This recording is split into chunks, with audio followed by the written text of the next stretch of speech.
Hey everybody, it's Ryan again for Roll for Initiative, and today I've got a very special anniversary side quest. Yay! Now it's not necessarily our anniversary.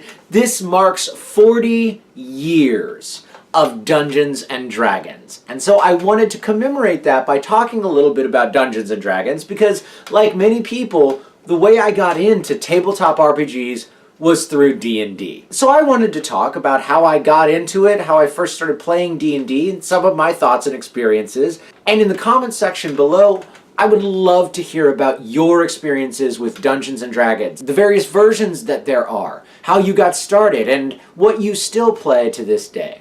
I began Dungeons and Dragons when I was in college, my first semester. I had a friend who played with some of his other buddies, and he had mentioned it to me a couple of times. I had never played before, though I had played a lot of other kinds of RPGs on the computer or board games or on some of the gaming systems. And so I said yes. So that was D&D 2.0. He walked me through a basic character creation, gave me a couple of the books, some character sheets, let me borrow dice, and one Saturday afternoon, we were off. I was immediately struck by how different, how unique, and how much fun tabletop RPG and Dungeons and Dragons really was. Now, I can't really remember what that first character was that I created. I do remember that it had a few goofy moments because I didn't really realize how things would sound out loud. Only having our words and what we were writing down to fill in all of the blanks of our imagination. I do know that at one point I was trying to describe the fact that he had all black in his eyes, kind of like Hellraiser, and what came out was I said, "Oh, he's got black eyes," and everyone started laughing because they thought my character had been beat up a lot. It was maybe a little bit of a rough start, but I had no idea then that 14 years later, I would still be playing tabletop RPGs because of my experiences on that one Saturday afternoon. There's lots of stuff about D&D that immediately grabbed my imagination and that I thought was so amazing. The gameplay mechanics, all of the monsters and the descriptions, the kinds of heroes that you could play.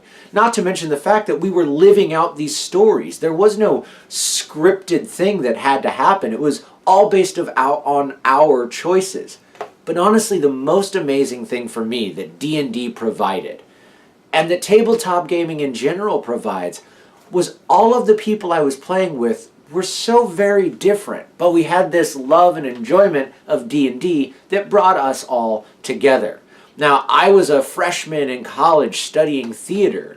My friend was a Marine, and his other buddy was an Air Force guy, and then their accountant, who they both used for years, and found out played D&D as well.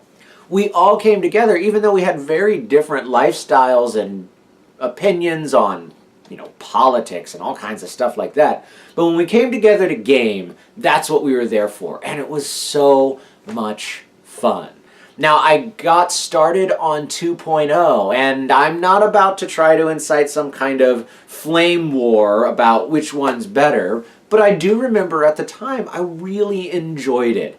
Calculating THAC/CO was a little difficult for me at first, but it just became natural. The running tally of experience points, the thrill of finally getting to that level where you got a really cool power or feat. Saving up simply for a new piece of equipment. All these things were so much fun, and you just never got them on the computer or on a console. And we would spend the whole day together. It was a lot of fun. We would get together and we would barbecue and we'd hang out. We'd take little breaks.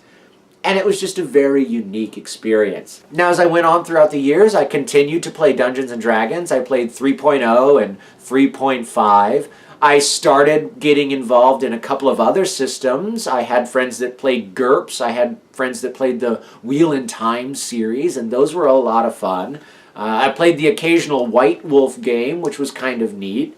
But for the most part, D&D was what I stuck with for many different years. Anymore, I don't really play a whole lot of D&D. But I played the D&D online for a long time, and I thought that that was enjoyable. And I even have a D&D game that's on my iPad that I like playing. While it's certainly not the full D&D experience, it is something tied back to that original Dungeons and Dragons.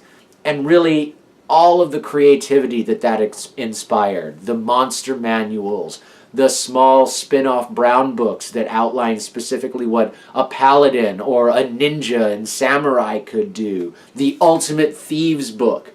I had so much fun collecting those books as well. It became, for me, a part of the Dungeons and Dragons experience.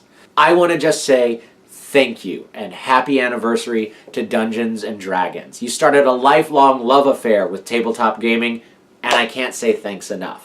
Now, from everyone else, I would love to hear about your experiences with Dungeons & Dragons as we celebrate the 40th anniversary. If you want to talk about how much you loved 4th edition, or how much you really liked 2nd edition, or what your favorite Ultimate Guidebook was, maybe even your favorite monster that's unique to the D&D world, that's great. We can all share these stories and have a good time, and I'm looking forward to reading in the comments below. Remember to like, share, and subscribe. I'm Ryan, and I'll see you next time on Roll for Initiative and Roll for Initiative Side Quests.